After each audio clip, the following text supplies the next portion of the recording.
Audio Jungle. Assalamualaikum warahmatullahi wabarakatuh. Kami dari kelompok 8 PGSD 5C pada kesempatan kali ini akan mempresentasikan mengenai penyusunan skor, perhitungan tendensi sentral, dan tingkat ketuntasan. Untuk itu kami harap teman-teman untuk memperhatikan video kami. Baik, kita ke pembahasan pertama, yaitu ada teknik mengolah data. Dalam mengolah data hasil tes, ada 4 langkah pokok yang harus ditempuh. Yang pertama, men-skor. Men-skor yaitu memberikan skor pada hasil tes yang dapat dicapai oleh peserta didik. Untuk memperoleh skor mentah diperlukan 3 jenis alat bantu, yaitu kunci jawaban, kunci scoring, dan pedoman konversi. Yang kedua, mengubah skor mentah menjadi skor standar sesuai dengan norma tertentu. Yang ketiga, mengkonversikan skor standar ke dalam nilai, baik berupa huruf maupun angka. Dan yang keempat, melakukan analisis soal jika diperlukan untuk mengetahui derajat validitas, reliabilitas soal, tingkat kesukaran soal, dan daya pembeda. Selanjutnya, dalam pengolahan data hasil tes, ada 2 pendekatan penafsiran hasil tes. Yang pertama, penilaian acuan patokan atau PAP dan penilaian acuan norma atau PAN. Yang pertama, penilaian acuan patokan atau PAP. Penilaian acuan patokan ini lebih menitikberatkan kepada kemampuan apa saja yang telah dicapai siswa. Atau dengan kata lain, PAP ini menilai tingkat pengalaman belajar yang diharapkan tercapai sesuai dengan kompetensi dasar yang telah ditetapkan. Misalnya, kriteria yang digunakan adalah skala 0 sampai 100 dan seorang siswa mendapatkan skor 75. Artinya, siswa tersebut dipandang memiliki kemampuan penguasaan pengetahuan dan keterampilan sebesar 75%. Selanjutnya, menentukan batas lulus atau passing grade, misalnya 60. Maka siswa tersebut telah melewati batas passing grade yang ditetapkan. Dan apabila terdapat siswa yang memperoleh skor kurang dari 60, maka siswa tersebut belum menguasai pengetahuan keterampilan dan harus diberikan kegiatan remedial. Berikut pedoman skor yang digunakan suatu lembaga pendidikan pada norma absolut skala 5. Pada tabel terdapat tingkat penguasaan dan skor standar dari A sampai E dengan masing-masing presentasenya. Selanjutnya, presentase tingkat penguasaan terlebih dahulu diubah ke dalam bentuk tabel konversi. Caranya, setiap batas bawah tingkat penguasaan dikalikan dengan skor maksimum. Jika skor maksimum yang ditetapkan berdasarkan kunci jawaban adalah 60, maka penguasaan 90% sama dengan 0,90 dikali 60 didapatkan hasil 54. Penguasaan 80% sama dengan 0,80 dikali 60 didapatkan hasil 48 dan seterusnya. Dengan demikian, didapat tabel konversi sebagai berikut. Berdasarkan pada tabel, siswa yang mendapatkan skor 50 diberi B, skor 35 diberi E, dan seterusnya. Perhitungan ini berlaku juga untuk pedoman konversi pada norma absolut skala 10. Hanya yang membedakan skor standarnya saja, yaitu 1 sampai 10. Selain ilustrasi tadi, pendekatan PAP juga dilakukan dengan langkah-langkah sebagai berikut. Yang pertama, mencari skor ideal, yaitu skor yang mungkin dicapai oleh siswa. Misalnya, skor ideal yang ditetapkan adalah 60. Yang kedua, mencari rata-rata ideal dengan rumus X ideal sama dengan 1/2 dikali X bar ideal sama dengan 1/2 dikali skor ideal. Disubstitusikan, didapatkan hasil 30. Yang ketiga, mencari simpangan baku ideal dengan rumus S ideal sama dengan 1/3 dikali X bar ideal, disubstitusikan, didapatkan hasil 10. Yang keempat, menyusun pedoman konversi. Pedoman konversi skala 5, ketentuannya sebagai berikut. Dengan demikian, skor 50 diberi A, skor 43 diberi B, dan seterusnya. Maka, diperoleh tabel konversi skala 5 sebagai berikut. Selanjutnya, skala 0 sampai 100 atau T-score dengan rumus sebagai berikut.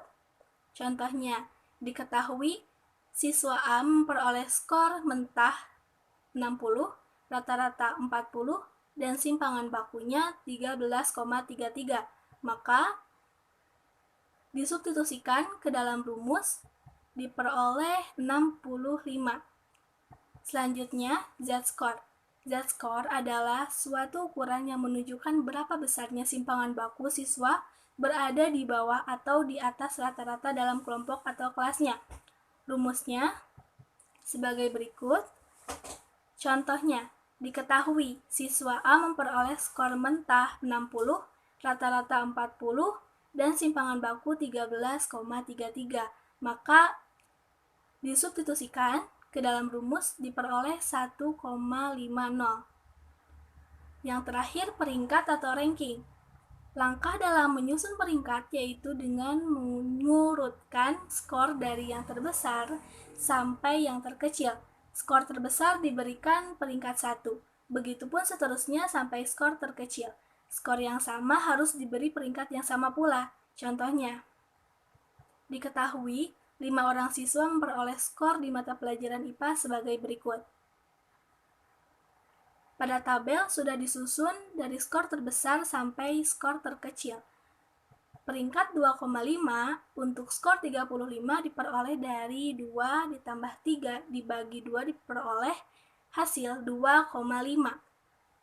Dan untuk skor selanjutnya diberi peringkat sesuai nomor urut. Baik, selanjutnya ada penilaian acuan norma atau PAN. PAN atau penilaian acuan norma pada umumnya digunakan untuk menafsirkan hasil tes sumatif.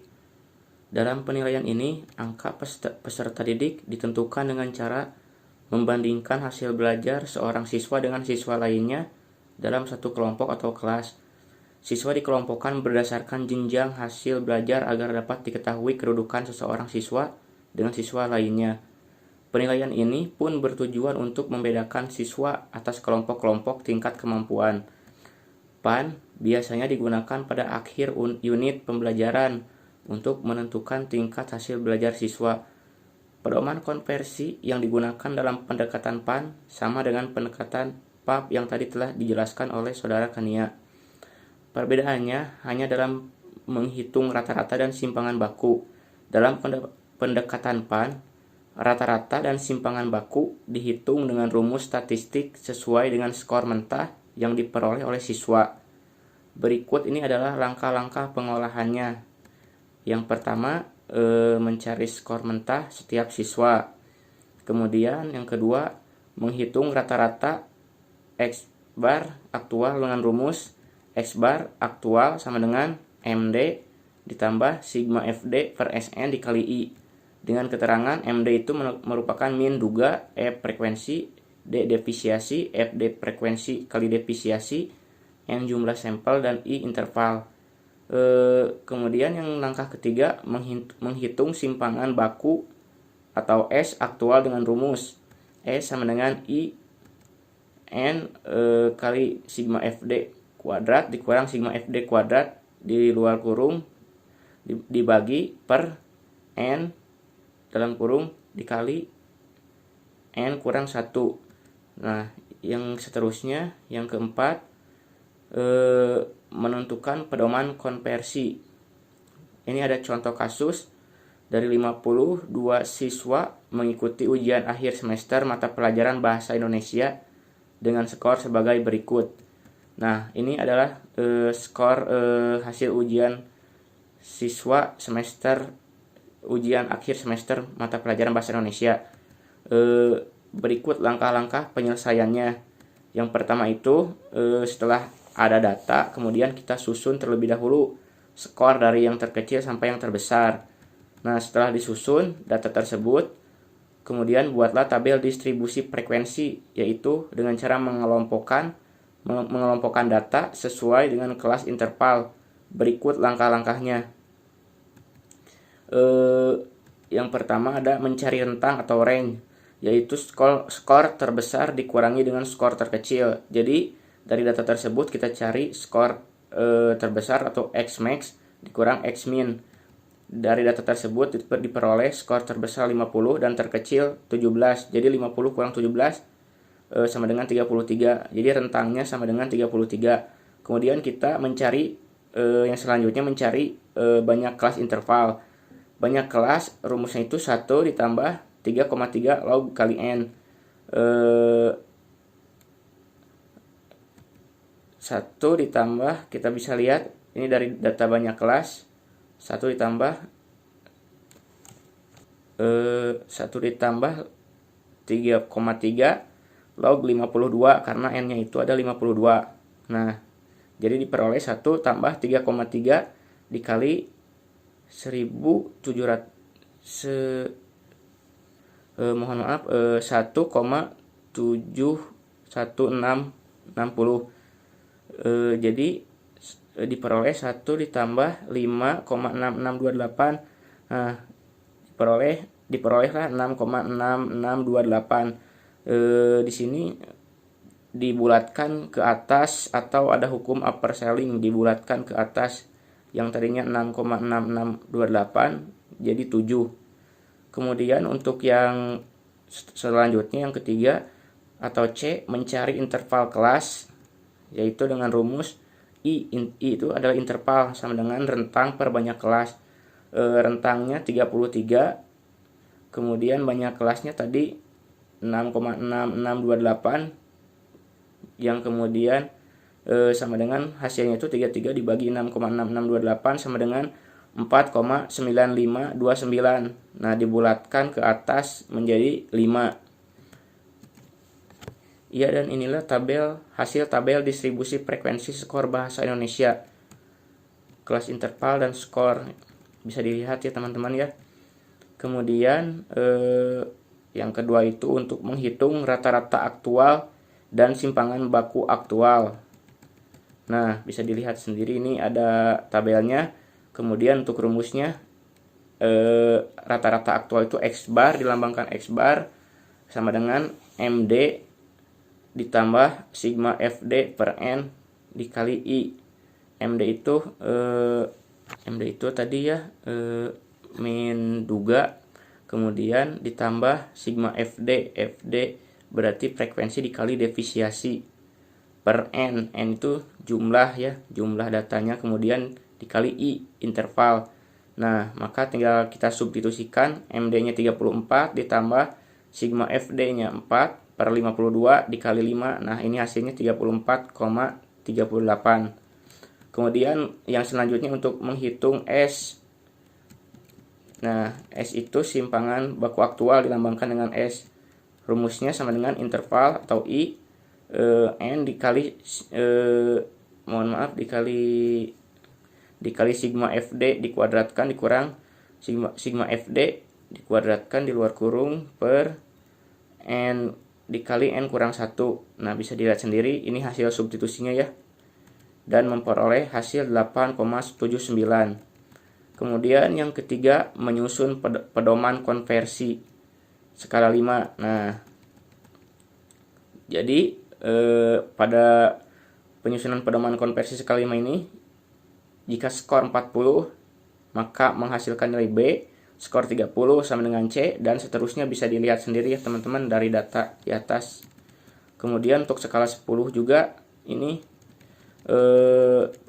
jika skor 35 maka sama dengan 5, skor 25 sama dengan 3, skor 15 sama dengan 1, dan seterusnya bisa dilihat dari data di atas. Kemudian untuk skala 0 sampai 100 atau T-score, contoh siswa A memperoleh skor mentah 35, rata-rata 34,38, dan simpangan bakunya 8,79. Nah, maka untuk rumus T-score ini sama dengan 50 ditambah X dikurang X bar per S kali 10. Nah, tinggal substitusikan saja ya. Sudah ada data-datanya di atas.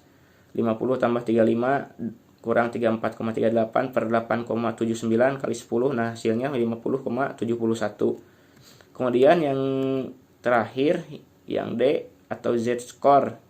Nah, untuk Z-score ini, contoh siswa A memperoleh skor mentah 35, rata-rata 34,38, dan simpangan baku 8,79, maka Z-score sama dengan X kurang X bar per S. Nah, maka tinggal disubstitusikan saja. hasilnya 0,07. Tendensi sentral atau ukuran kecenderungan memusat merupakan salah satu bentuk analisis statistik deskriptif. Dengan tendensi sentral dapat diketahui skor atau nilai utama yang menjadi pusat distribusi dan di sekitar skor mana skor-skor lain terletak dan tersebar. Dikatakan juga bahwa tendensi sentral adalah kecenderungan memusatnya skor-skor yang ada dalam suatu distribusi frekuensi data. Nilai-nilai tendensi sentral dari sekumpulan data atau distribusi frekuensi data merupakan nilai-nilai yang menggambarkan letak dalam distribusi data. Ada beberapa macam tendensi sentral. Yang pertama adalah rata-rata atau mean.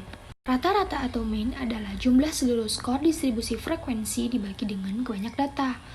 Cara menghitung rata-rata, hitung distribusi frekuensi tergantung pada jenis penyajian data menggunakan tabel distribusi frekuensi yang dibuat. Yang pertama yaitu distribusi frekuensi tunggal dengan rumus mx sama dengan x sama dengan sigma fx per n. Kemudian yang kedua yaitu menghitung rata-rata distribusi frekuensi bergolong dengan rumus mx sama dengan fx per n. Dengan cara berikut. Pertama, membuat tabel persiapan yang membuat kolom-kolom yaitu kolom interval kelas, titik tengah kelas, frekuensi, dan hasil kali F dan X fx. Kedua, membuat susunan kategori berupa interval kelas berdasarkan data mentah yang memuat semua data dengan memperhatikan cara pembuatan distribusi bergolong. Ketiga, menentukan skor titik tengah kelas dan tanda kelas tiap interval kelas yang biasanya diberi simbol X. Selanjutnya yaitu menjumlahkan batas bawah dan batas atas kelas masing-masing interval kelas kemudian dibagi menjadi 2. Selanjutnya, memasukkan angka frekuensi pada setiap interval kelas sesuai data mentah. Dilanjutkan menjumlahkan angka frekuensi tersebut. Kelima, menghitung perkalian antara titik tengah kelas, setiap interval kelas dengan frekuensi dan kemudian menjumlahkannya. Keenam, memasukkan angka-angka statistik dalam tabel tersebut ke dalam rumus rata-rata hitung dan menghitung rata-rata hitung. Ketiga, menghitung rata-rata atau mean dengan rata-rata terkaan dengan rumus M sama dengan MT ditambah sigma Fx aksen kuadrat per N dikali I. Dengan langkah sebagai berikut. Langkah pertama, membuat tabel persiapan yang memuat kolom interval kelas, titik tengah kelas, frekuensi, deviasi, dan kolom frekuensi kali deviasi. Kedua, mengkelompokkan data menjadi beberapa interval kelas, diurutkan dimulai dari interval kelas terbesar hingga terkecil. Yang ketiga, menentukan titik tengah kelas setiap interval kelas. Keempat, memasukkan angka frekuensi setiap interval kelas dan menjumlahkannya semua frekuensi. Kelima, menentukan letak mean terkaan dengan menempatkan angka 0 pada kolom deviasi yang sebaris dengan interval kelas yang diterkam memuat mean.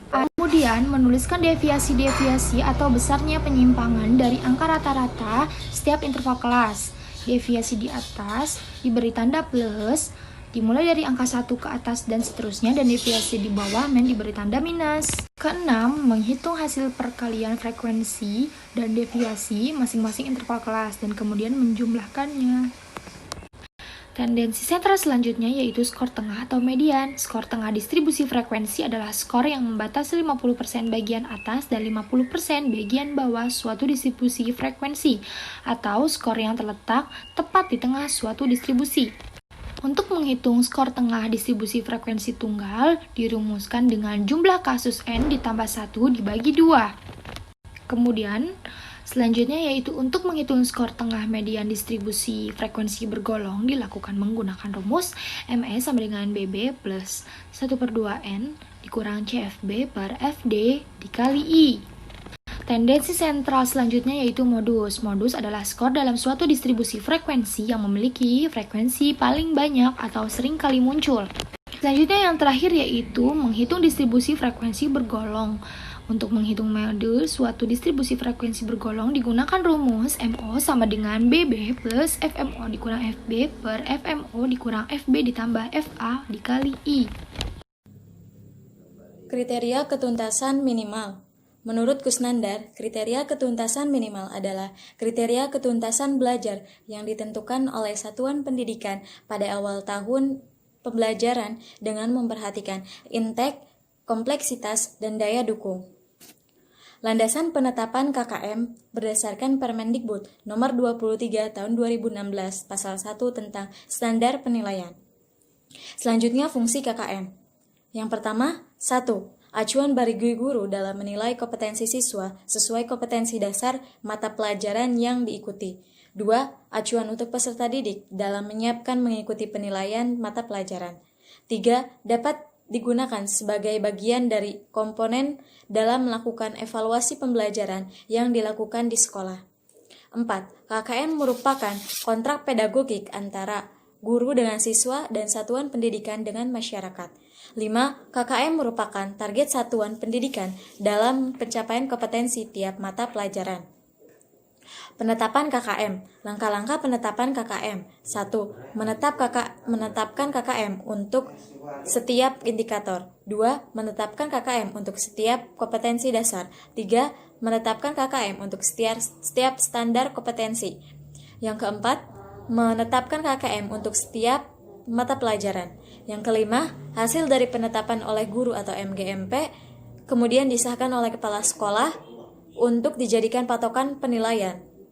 Yang keenam, setelah ditetapkan, lalu disosialisasikan kepada pihak-pihak yang berkepentingan seperti peserta didik, orang tua, dan dinas pendidikan. 7. KKM dicantumkan dalam LHB pada saat hasil penilaian dilaporkan kepada orang tua. Penentuan kriteria ketuntasan minimal dalam menentukan KKM diperlukan memperhatikan 3 komponen penting, yaitu 1. Tingkat kompleksitas, yaitu tingkat kerumitan setiap indikator, kompetensi dasar, dan standar kompetensi yang harus dicapai peserta didik. 2. Tingkat daya dukung, yaitu ketersediaan sarana dan prasarana pendidikan sesuai dengan tuntutan kompetensi yang harus dicapai peserta didik. Yang ketiga, tingkat inteks, yaitu tingkat rata-rata kemampuan awal peserta didik dalam mencapai kompetensi dasar dan standar kompetensi yang telah ditetapkan. Selanjutnya, analisis pencapaian KKM. Analisis pencapaian KKM. Analisis tersebut dimaksudkan untuk mengetahui rata-rata hasil dari pencapaian peserta didik terhadap KKM yang telah ditetapkan. Tujuannya yaitu agar diperoleh data. Yang pertama, kompetensi dasar dapat dicapai oleh 75% sampai 100% dari jumlah peserta didik. 2. Kompetensi dasar dapat dicapai oleh 74 sampai 50% dari jumlah peserta didik. 3. Kompetensi dasar dapat dicapai oleh kurang dari atau sama dengan 49% dari jumlah peserta didik. Manfaat analisis KKM yaitu untuk meningkatkan KKM pada setiap semester atau tahun berikutnya. Selanjutnya, menafsirkan KKM. Jika kompleksitas tinggi, maka memiliki skala 1 dengan rentang nilai 50 sampai 64. Contohnya, jika memiliki kompleksitas 64, daya dukung 70, dan inteks 90, maka KKM-nya adalah, menghitungnya seperti ini, 64 ditambah 70 ditambah 90, lalu dibagi 3, karena jumlah kriteria tersebut ada 3, yaitu kompleksitas, inteks, dan daya dukung. Jadi 64 ditambah 70 ditambah 90 dibagi 3 sama dengan 74,66. Jadi KKM-nya adalah 74,66. Terima kasih atas perhatian teman-teman semua. Semoga bermanfaat. Mohon maaf apabila ada kesalahan dalam perkataan ataupun perbuatan. Wassalamualaikum warahmatullahi wabarakatuh.